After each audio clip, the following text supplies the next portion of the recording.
Hello and welcome everybody to our webinar, A Practical Guide to Attack Surface Management. My name is Christy and I'm thrilled to be your host for today's session. We have two distinguished speakers with us today. Andrew Brown, he's the Chief Technical Officer at Elasticito. Hello, Andrew. Hi, Christy. And Isabella Stuflotten, she's the VP of Sales Europe at Elasticito. Hello, Isabella. Hi, how are you? Elasticito is an advisory firm and solution provider of cybersecurity automation technologies. We are headquartered in the United Kingdom, but operate across the entire EMEA region. Before we begin, just a couple of housekeeping rules. I would like to inform you that this webinar is being recorded, so that those who could not join us today can have access to the content. Also, you will receive a link to the recording after the session. So don't worry if you miss anything, you can always rewatch it later. Whether you're an IT professional, a security manager, or a business leader, this webinar promises to be valuable. You will gain insights and actionable steps to help you protect your organization from cyber risks. Please submit questions via the Q&A button at the bottom of your Zoom panel. These questions will be addressed during the Q&A session at the end of the webinar. From all of us at Elasticito, thank you so much for joining us today. With no further ado, I'll hand over to Andrew and Isabella. Take it away, guys. Thanks so much, Christy. So welcome, everybody. I thought I'd do this presentation and put the session together because I have a lot of calls with various companies and organizations, and it's one of the subjects that comes up the most. I spend a lot of time talking about third-party risk, but if we move away from third-party risk and we look at attack surface management, it puts everything very neatly into perspective. And when I say neatly into perspective, there's a reason you're looking at your third parties, and that is because they actually form part of your attack surface. They can be a new attack vendor. You could very well share data with them. So when we talk about understanding attack surface, it should be, when you look at this, about your own organization, known as the first party, your subsidiaries, so they could be other companies within your group who you may share infrastructure with, known as a second party, and then your suppliers stroke vendors or other organizations that you deal with, known as third parties. Now, in addition, it could be that those suppliers and vendors make use of infrastructure that could also create an attack vector to your company, in which case that's why we look at nth party. So it's up to you to decide how far down this road you want to go, depending on where you think the attack vectors might lie. So what this webinar is about is some general tips, some best practices. Probably not going to cover absolutely everything, and it's not designed to be an all-inclusive. It's about discussing the main points and things to actually look out for, and a bit of a practical guide to where to get started. So first of all, what I thought I'd do is just look at a definition. I decided to start off with NIST, and NIST's got a lovely complex definition around attack surface, defining it as the set of points on the boundary of a system element, or an environment where attacker can try to enter, cause an effect on, or extract data from that system element, or environment. Now, that's quite a mouthful. So I'd rather go with the way IBM puts it. An attack surface is the sum of an organization's vulnerabilities to cyber attack. Nice and simple, nice and concise, and pretty easy for everybody to understand. So in doing or looking at attack surface, we have to start off by actually defining the attack surface of your own organization.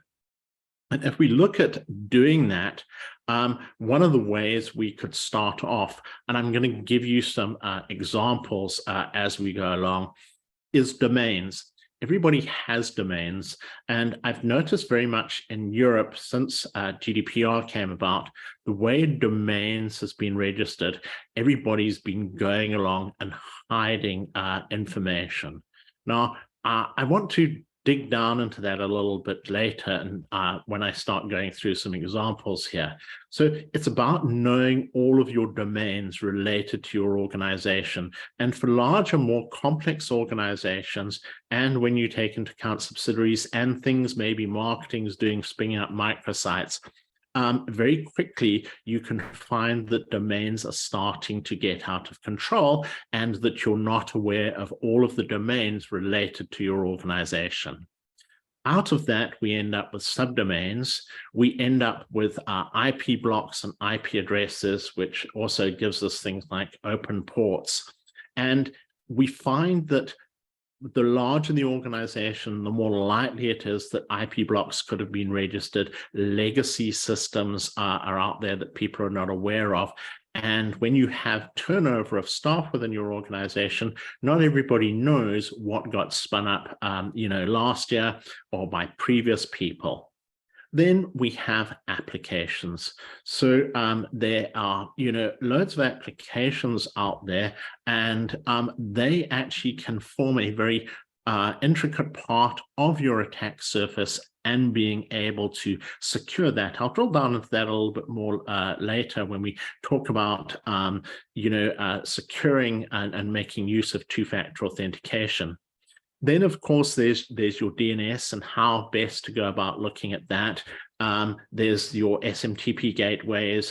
There's DMARC that you should probably be looking at putting in correctly and being able to monitor that. Then we've got APIs, which is a whole topic on itself, and other. Okay, I've put other down there because there may be some items here that I've not included, like maybe GitHub. So this is a good place to actually start. Andrew, when we're talking about the attack surface, it's constantly changing. And you mentioned domains, for example, people adding domains, new services or attack surface. And would that then reduce the risk? That's a very good question, and it's one of the important things for today's call about how attack surface it grows and expands on a daily basis. It's going to expand mainly because your company is changing, marketing's involved, and in which case it's probably a good idea to have a policy so that maybe once a quarter, once every 6 months, you sit down and have a review of how to reduce that attack surface. And there are many ways to consolidate it. If you've been registering domains for marketing purposes, are they still relevant? Are they properly parked? Can you consolidate the applications you have into less service? So yeah, it's one of those challenges that many organizations face, which is a growing attack surface. So drilling down into this attack surface, I've got an automated tool here. Today's not about tools, it's or brands of tools. It's about showing you how this can work. So I took an example here called Workday. And Workday makes use of an organization called Mark Monitor. They're one of the world leading brand protection organizations. There's many others out there. But what I wanted to illustrate from this is some best practice around actually registering domains. So we can see no matter how Workday's had the domain registers, they've created an email address called knock@workday.com. Now, when I drill down and use one of these view DNS tools, what we're able to see here is Workday has taken this domain, put their name to it, used their normal head office address here, their normal switchboard number, and used a knock@workday address. So this is very, very visible. I've got a blog article on our website if anybody's interested that goes into this in a bit more detail. Now, the reason for doing this, and I'll show you our two domains, I've gone and registered elastacito.com exactly the same way. This is information that you could easily get off our website and obtain from our website. If I want, I can put some very strict rules around emails that I can receive at this address. I should only be able to receive text type emails. But if I take my second domain here, which is elastacito.net, notice I've used an elastacito.com email address here under the registration so that the association is now created. Now, one of the things that I'm going to cover about attack surface is if you were making use of, let's say, a CTI service, that's a cyber threat intelligence service, or a brand monitoring service to manage your actual brand, they're going to want to be looking to get rid of fraudulent domains or domains that are going to be used for phishing, and also be able to maintain your digital footprint. Now, for your digital footprint to be auto-maintained, or for a cyber threat intelligence company or brand management organization to be able to properly do this, when they bump into a domain that is registered like this and it's been redacted for privacy, the question that's asked is, who created this? Did Elastacito create this? Did the marketing team create it? Or is this the threat actor that's gone out and created it? So if you have a policy within your company that specifies how domains should be registered and people abide by that policy, then it is very quick and easy to react, okay, to a threat actor or domains that may have not been registered correctly. And if you're using something like a cyber threat intelligence service that does takedowns, well, they're going to be a lot more easily discovered. And then, takedown processes can be begin and started because things have not registered properly. And therefore, in all likelihood, it's going to be very much about a phishing domain. Now, for those who don't want to spend money on this exercise and want to just start looking at what's out there, there's some very good free tools if you wanted to. So this is just DNS Checker. I can go out and use DNS Checker. I can see what my name servers are. Name servers, for anybody who doesn't know, they host your DNS. They're very important for your domain. They're the core of it. So you want to have resilient name servers from a good provider out there. And you can use a tool like DNS Checker to have a look at your name servers. You can then say, what are my MX records? Have they all been set up correctly? Do I have an A record associated with my organization?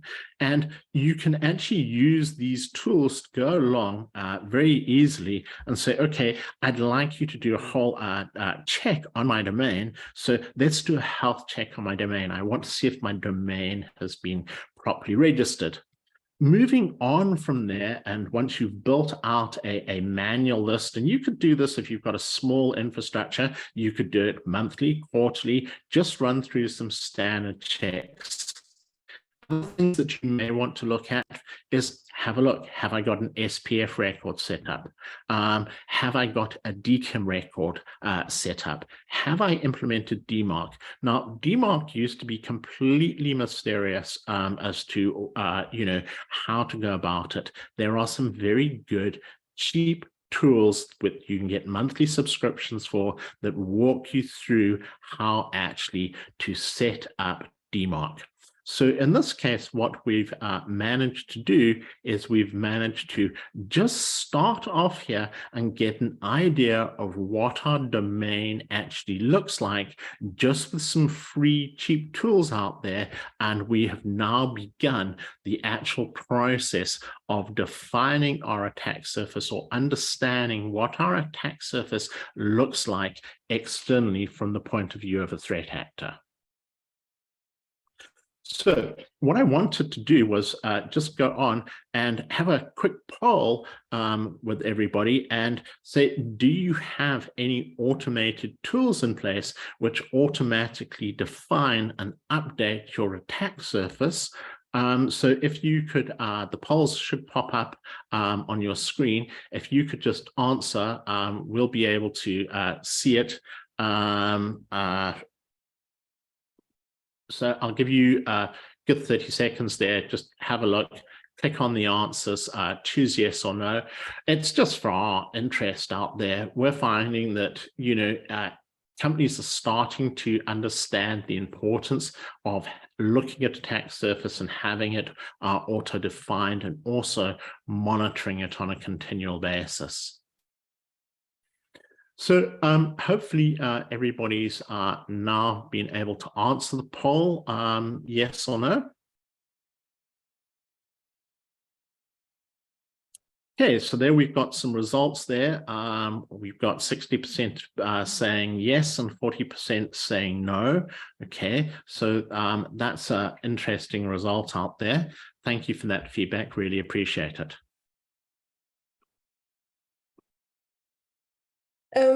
Andrew, it's often said that attack surface management is an ideal complement to vulnerability management and penetration testing programs. But in which ways does an attack surface management differ from those? So that's a very good question. Thank you. If we look at managing your actual attack surface and looking at your current security posture of it, to begin with, what I started off with was defining our attack surface. So, what domains do we have? What subdomains do we have? What APIs do we have? Now, from there, when I build up a list and I start seeing all my publicly facing assets, I then would look at that and make use of a vulnerability scanner to continually or on a regular basis find or look for vulnerabilities in any of those assets and how I was going to patch them. Now, one of the challenges that you face when patching those environments, especially from an application point of view, is if I patch that server, is it going to break my application? So that's why you'd want to make use of vulnerability scanner, understand what vulnerabilities are there, be able to do some testing on the patching. So a vulnerability scanner is very much complementary. When we get into penetration testing, if we've got and we defined our actual attack surface and we know where our applications are, we know where our APIs are, we can then much better define the scope of our penetration test and say, this is what I'd like you to focus on. This is what I know about. Please go and tell me if there's anything other than this list that you don't know about, but also focus on my applications and my APIs. So vulnerability scanners and penetration testing is very much complementary to being able to your actual attack surface. They are going to, from the penetration, give you a whole pile of items related to your attack surface. And what you're going to do to reduce that attack surface is you're going to patch, you're going to fix any application weaknesses that are discovered, you're going to do what's necessary with SSL and TLS. So I've got an example of this if I end up on the right screen, hopefully this time round. And just a simple report you might get back is here happens to be our asset. I can see that ports are open. I can see what protocols I'm using here. So what I'm wanting to do is have as few ports open as possible, hopefully none like RDP that people can authenticate against and try and brute force. And if you look here, there's an application weakness. We've got some SSL issues related to it. And we also happen to have some information disclosure there. So it's a case of what should I be doing about each of these? Is it important? Is it a big risk? But you now have visibility, and with visibility, you can now decide upon the risk. When you don't have visibility, then you are just unaware of the risk that your organization is actually facing.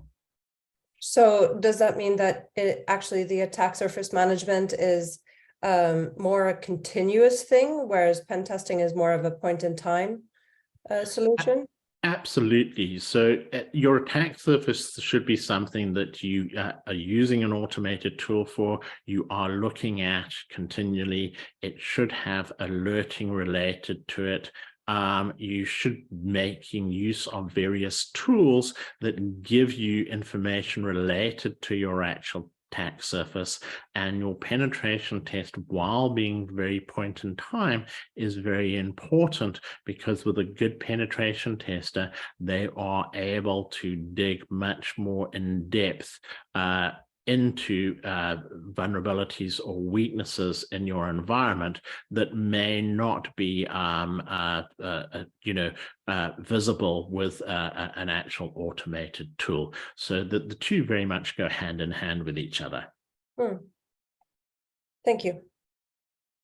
So I skipped one there. So if we look at implementing defense in depth, obviously firewalls and WAFs are important. Doing things like IDS and IPS is also important to be able to understand what's going on. But access control is the big area at the moment that I don't think a lot of organizations quite understand. And we saw this a lot during the pandemic. Organizations were forced to make their organization publicly available, or access to their organization publicly available. So they went along and they implemented things like 2FA and MFA. Well, why is MFA so important? I mean, most people use complex passwords with uppercase, lowercase, alphabet characters, numbers, and they also reset their passwords every month. Do they really need to have MFA? So that's, absolutely. A lot of businesses, there was a big pushback, especially from senior management, people who own businesses, people who didn't understand cyber, saying exactly that. Okay, why are you forcing me to do this? This is a business prevention type tool. But the threat actors, really, because they got given a basic login to any organization, either like through Google Workspace or Microsoft or various others like VPN, what were they after? They were after credentials. So they were after a username and password. And because a lot of people use the same username and password for many, many things to log in, because they don't have a password manager, they don't trust a password manager, they might have written their password down in a book. The threat actors were out there getting hold of people's passwords, tricking them into actually providing them, and then making use of that to gain access to organizations. And one of the articles that I read recently is Business Email Compromise has actually overtaken ransomware in the quantity of revenue it provides. And that's literally where someone's gaining access to a mail system, and they are sending things like minor invoices, requests for payments, and organizations are actually paying them because it seems to be coming from a legitimate source. We also then saw, once MFA or 2FA got put in place via things like authenticator apps, we had discussions with a number of clients who were just turning around and saying, well, I've got people and they're just clicking accept, accept, accept on their authenticator app, and they don't necessarily know why they're clicking on accept. And there's been some good articles written about that as well. Now, what you might have noticed is, in certain instances, I know I've got both the Google app on my phone and I've got the Microsoft Authenticator. What they're now doing is they turn around, and instead of just coming up with a prompt and saying, will you accept or authorize this actual login or attempt on your account, it now says, put in the numbers or put in a letter. The reason for this is, if a threat actor is making use of some nefarious means to get hold of your actual credentials and has gone to office.com and is busy logging in, you will get the two-factor authentication request on your device. But what you're not going to see is you don't know what the numbers are that you need to put in. So when it prompts you and says, please accept this, you don't have those numbers. So you can't just go and press the accept on your side of the phone. You need to put in those numbers.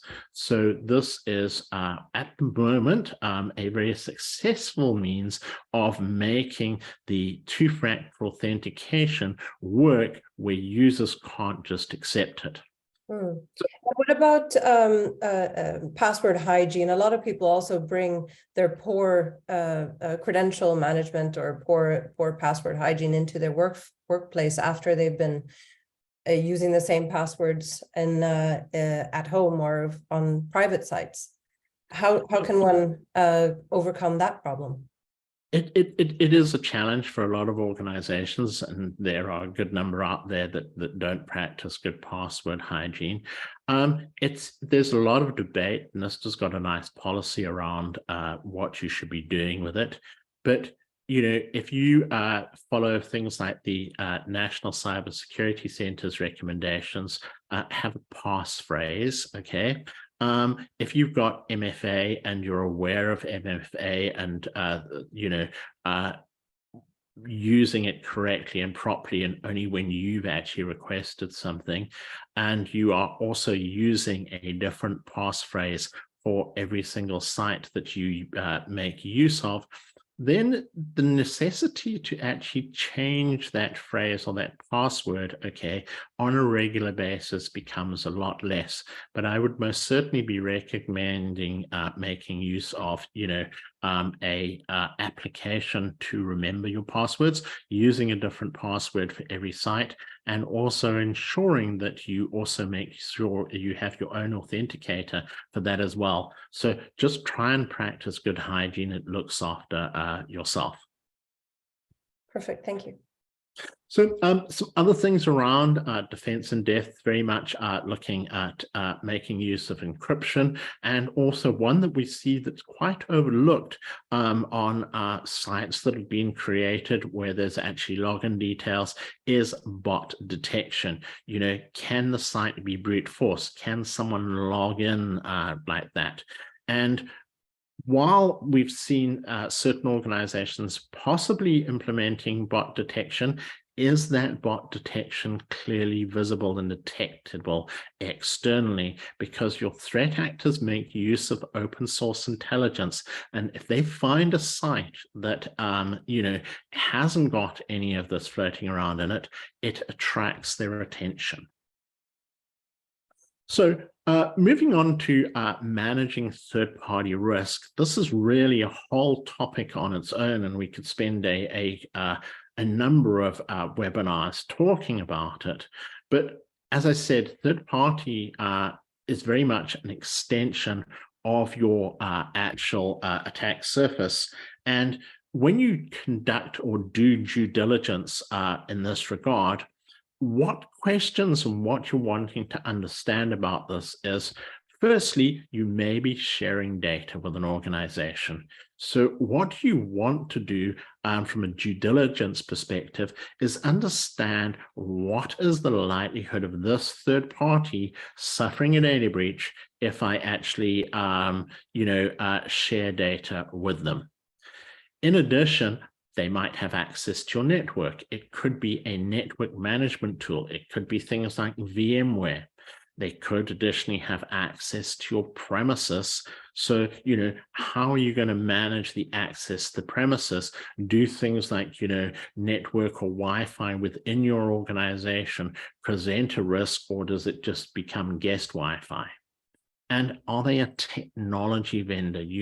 If you look at the technology that they have, how often do they end up with, major zero-day risks in their actual technology? So that's the type of risk that you're wanting to be assessed using a decent risk rating tool and also a questionnaire. Now, there's a number of organizations out there that you're not going to be able to get a clear picture of.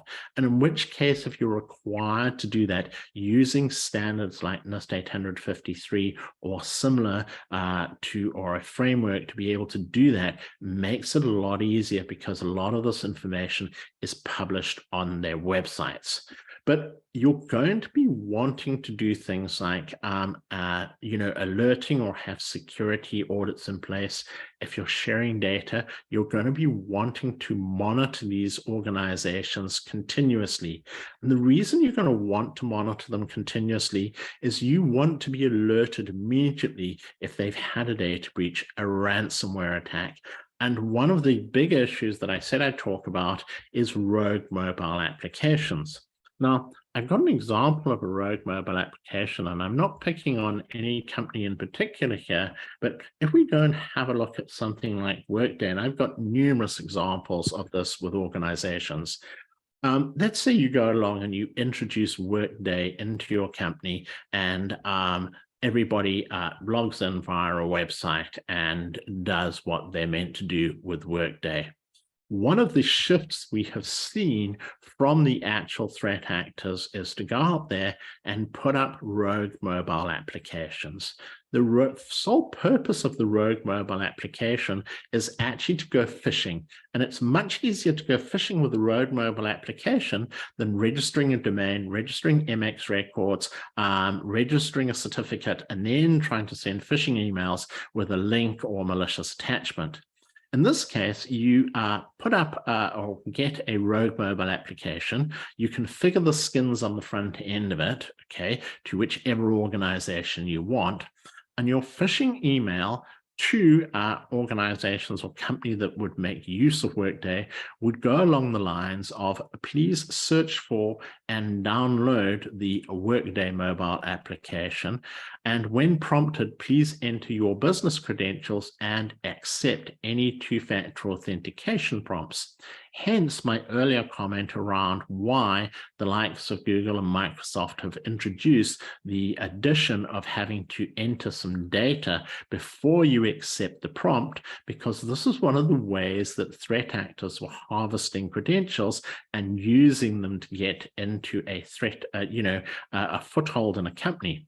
Now, you'll see in the next slide, one of the things that I mention is about cyber awareness training. This isn't widely known or covered, but it's one of those things that you also need to make your organization aware of, is don't go and make use of applications like this unless there's actually part of a company standard. And those maybe should be posted on an intranet or some secure way that they can check, so that it's not a phishing email that's asking them to do it that may look like it comes from someone in the company. In addition, we've seen the Digital Operational Resilience Act introduced into Europe, and it becomes a permanent part of law in nearly 2 years' time. And managing your third-party risk is very much a fourth pillar of DORA. So for those organizations for regulatory compliance, that's going to become important too. So I think you can see from this how a third party can very simply and easily introduce a new attack vector into your organization without you realizing it if you don't monitor them. But on that note, there's also another thing that is important. That's the collaboration between yourself and your third parties to share data that shows vulnerabilities. Absolutely, and that's one of the things that Dora mentions as well. It shouldn't be, a big stick, beat them on the head, you need to fix. It very much needs to be, hey, we're here to help. We've got more budget than you. Let us show you the potential risks that you face in your organization. Let us give you access to some of the tools that we have. Let us guide you in how to actually fix them and implement best practice into the organization. and in addition, contractually put stuff into the agreements as to how you're going to work together, up front.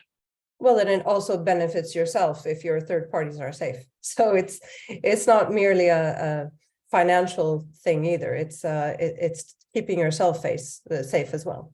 Absolutely. If one of your third parties happens to manage your payroll, the last thing you want them to do is have a ransomware attack. So it's about being together and working together and seeing them as a portion of your actual attack surface. So this gets us into monitoring of the attack surface. And because all organizations are forever changing, vendors come and go, marketing's up to what they need to do, real-time and continuous monitoring of your network, making use of various tools out there. And in addition, I've put down here monitoring open source intelligence. A lot of companies, like when you go along and if you need to apply for cyber insurance, or if you've got investors, they make use of tools that use open source intelligence to understand your company. So if you don't know what open source intelligence is out there about you, you are at a disadvantage. And your threat actor does exactly the same thing. So while your network, and you might think your network and everything is in great shape, you don't know what's out there about in the open source environment. So it's very important that you get a handle on that as well. You should automatically be scanning for vulnerabilities and making sure you've got your alerting down to a manageable amount and your reporting down to a manageable amount, so you're not suffering from information overload. So this is then about regular assessments, making sure you also do risk and threat reporting. Now, let me just explain the difference between this. Risk is more about your defenses. So if I have a vulnerability, that happens to be a risk. A threat would happen to be something like a rogue mobile application out there, which is something that someone's put up that I didn't know about.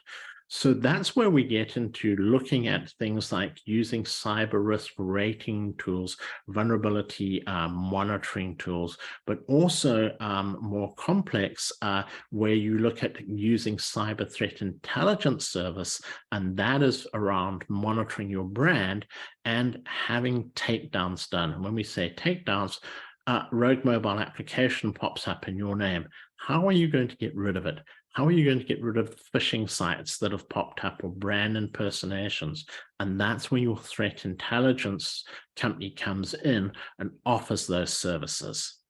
But this sounds very expensive. You've mentioned so many things here. You've mentioned you need to have a CTI involved. You need to have a continuous monitoring of all your vulnerabilities and compliance. And right now, in these times, companies are struggling with increasing cost of personnel and lots of other things. If they only have one thing to spend money on, what would you recommend? What's your advice to these companies who just don't have the budget for a unlimited CTI and OSINT monitoring service? So if you remember right at the beginning of the actual demo, I sat there and I used various open source free tools to start building and understanding my attack surface. There's nothing wrong with making use of those. What you need to remember then is, there is a cost to time related to making use of that. But it's one of those unfortunate items. It's like getting hold of a motor car and running a motor car, but then not necessarily having the funds available to put new tires on, new windscreen wipers, and get it a good service. This should all be taken into account while you're standing up infrastructure. but at the same time, try and keep your infrastructure to an absolute minimum. Try and keep your attack surface to a minimum. So you can do it quite cheaply if you get organized and you use some tools and you have a small sort of environment out there. You don't necessarily have to go and spend an absolute fortune in this regard. So a larger organization would have a larger budget, obviously, and to those companies, getting a CTI program on board would be top priority, I imagine. Absolutely. You know, I look at companies, I have these discussions, and I'm quite surprised how few companies don't have a real-time picture of their publicly facing infrastructure, don't monitor it. So it's really like driving along blind and, you know, expecting yourself not to crash.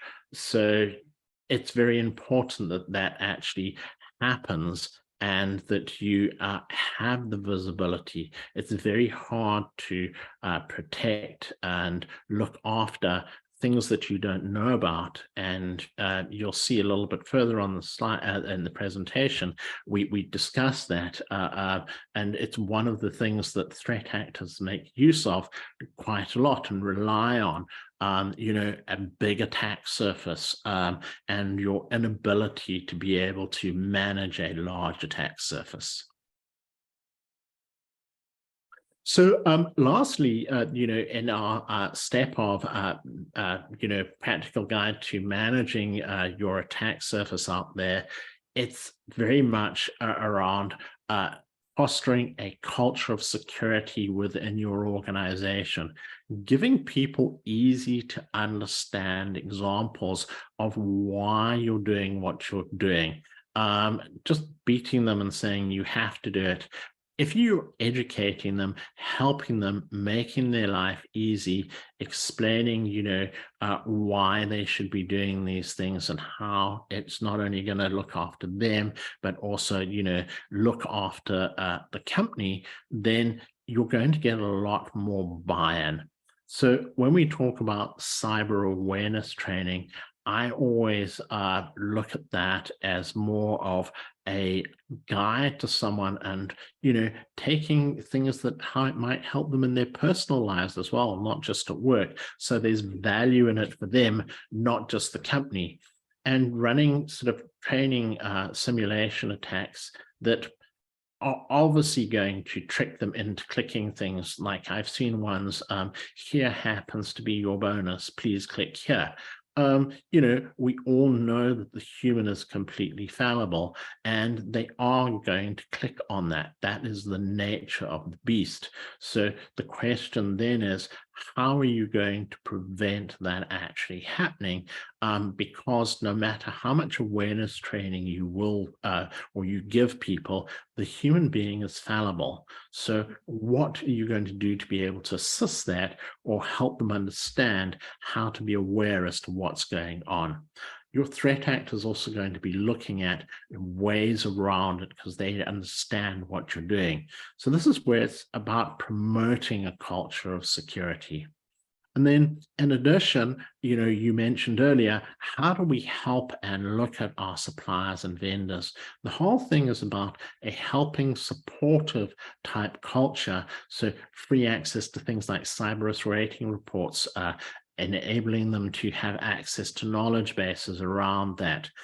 Making sure that they understand, you know, that it's an obligation contractually, but it's not about the big stick approach here. It's about how you're going to work together. And when we talk about those contractual obligations, it should have two sections to it. One is, look, this is what we'd like you to do, but here's what we need to do. We will offer you assistance. We will do various items to assist you if you have questions around what we're asking you to do. So they feel that they're getting value for money out of this, and it's not just a big stick approach of thou shalt do this when you're looking about this. So if you take your whole ecosystem, it should be reward for all parties, and then you get much more buy-in if you have that reward and everybody gets something out of it, not just you yourself and trying to protect your environment.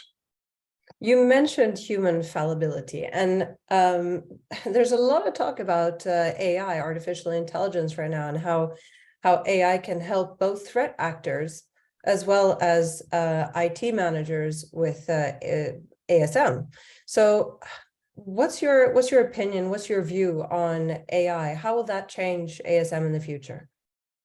So I had a look at that when you posed that question to me, and I put together an example, and I had to think about that. Now, I don't know whether everyone's familiar with Shodan. Shodan's a great resource out there for both open source intelligence about an organization and also for threat actors. So one of the things that I'd want to do if I was a threat actor would be to look for servers or publicly facing infrastructure that have open RDP ports. That's port 3389, because it's a good chance, or that's how many of the break-ins take place. So I want to be able to search Shodan, and I want to be able to get this information back. But I'm also not a very good Python programmer. I'm just starting out here. So I went into Chat GPT because there's a lot of talk about it. And I said, please write me a script to search Shodan for OpenRDP ports.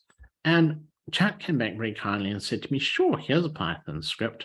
And it even tells me how to run it. And it says, really just put in your API key over here. It's, really, it's pretty straightforward to be able to do this. There's even a nice copy code button. So this then means the amount of initial skill to be able to do stuff is a lot less. But that also means that while it's much easier to do the simple things, it's then people don't have the understanding to really do the complex things. So I think it's something where we're going to have to wait to see how this plays out exactly. It's like when the internet first came around and we had the dot-com boom. No one really quite understood exactly what was happening. So this can have two effects. One, it dumbs down the skill level because people are relying on, RDP ports.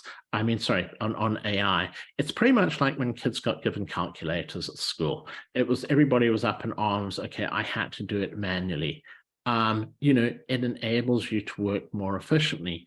But similarly, on the other side, okay, I know that sometimes when I've got a question, for interest purposes, I'll ask Chat the answer to the question, and Chat goes along and summarizes and gathers information from the internet and gives me a good, concise answer. I always then go back to the internet and do some verification and validation because I don't believe it's at the level at the moment where you can 100% trust everything that it happens to say. So it shortens your investigation time down and your validation time down. So I think it's a good thing. It's the genie's out the bottle. You were never going to keep the genie in the bottle, but both sides have equal access to the tool, and it's a very powerful tool to be able to use. But I think we're just going to have to wait to see exactly how it's going to play out for both sides and how AI is going to end up being used. So I'd like to finish off the presentation by just saying giving a quote from Phil Venables, the VP of Google, who's the CISO for Google Cloud. And he's got some very relevant things to say, and they've come out quite clearly in today's presentation. Isabella mentioned one of them earlier. Unless positively constrained attack surface grows, Very true. That's why you need a policy and a review and conscious effort to actually make sure your attack surface is not growing, because your risk is directly proportional to your attack surface. So larger attack surface, greater risk. And then we get into the other area that we've touched on. Unknown services are never checked. So you need to know, and we spoke about pen tests. You give the pen tester the scope. If you don't tell the pen tester to go and look for other stuff, or you're not aware of other stuff that might be out there, then you end up with unknown services. And while we're saying here they're never checked, you can guarantee the threat actor will find them, and they do check them. And then lovely Murphy's Law around here, services want to be on unless you really want them to be on, and then they often fail. And we know that, you know, when a threat actor wants the service to be on and make use of it, it's on. But when we have, you know, 100,000 people all trying to buy tickets on the same day, services tend to be off and often fail. So that's really all I have to say. I think we've got some questions around here. So Isabella, have you got access to the questions? Yes, I do. So one of the questions is, how can organizations ensure that their attack surface management program is scalable and adaptable to evolving threats and technologies? Great. So what you need to realize is if you're managing your attack surface manually, as it grows and your organization scales, it's going to take up more and more of your time. So as I mentioned in the beginning, one of the things that were important was correctly going out and registering your domains. And then as those domains grow, and if you're making use of an automated tool that auto-discovers that, then your actual attack surface management is going to be automated, and you are going to capture everything as it grows and gets added to your organization. So I always turn around and say, well, great, you've got the tool, you're doing this and you're adding your domains correctly. Are they appearing in the tool? So it is always good to verify on a periodic basis. I have another question. How can organizations ensure that they have full visibility into their attack surface, including all third-party vendors and supply chain partners? So again, the automated tool out there is a good start, but you then need to do some digging right at the beginning. Have I got all my domains? Have I got everything that maybe marketing is out there? Pen test company would also be able to help you discover what you don't know. There's some good resources like Shodan and Census that can enable you to do a search. So it's a good test to start off with to go through all of those. But when we start talking about third-party vendors and supply chain, that shouldn't just be IT third-party vendors. You need to go and chat to HR. What is HR up to? What is finance up to? Then have a look at things like your actual firewall logs. What shadow IT are we making use of? So are we using Box? Are we using Dropbox? There's Canva that will pop up probably. There's hundreds of apps that people may be using that you're not necessarily aware of, and in which case, are we going to allow it? How do we enable those organizations to work securely, and what risk do they pose to our company, and how can we enable business to use them and use them securely? So shadow IT comes into this a lot. No, we haven't mentioned it, but definitely looking at what you're going to do with, shadow IT and apps that are being used by people within your organizations. And when it comes to full visibility, just a thought here is, if people are registering their domains correctly, like you touched upon earlier, then I guess it will be much easier to have full visibility on the attack surface also for your third party. So could that be considered a requirement perhaps? Absolutely. And, this is where it comes to fostering a culture of cybersecurity by explaining to people why you're doing it, how this helps you. And also, again, don't discourage people being innovative and making use of applications out there. It's very much a case of, can you or do you enable shadow IT to be able to help them, and maybe encourage them to put an application on a list and say, hey, we're busy using this, or we've decided to use this. Can you help us secure it, or can you offer any advice on what we should be able to do to be able to secure an application quite quickly out there? Great. Then we have one last question touching upon the measurement of the effectiveness of an attack surface management program and what metrics you should be using when measuring the effectiveness. So I think one of the first things I'd be doing is looking at whether the percentage of my attack surface or my attack surface is growing on a regular basis. I think that would be, is it growing at 5% or 10%, or have I got negative growth in my attack surface? But also, because attack surface also includes things like vulnerabilities, open ports, there are good tools out there, and you can use a combination of those tools to be able to make sure you have nice green lights around the fact that I'm patched.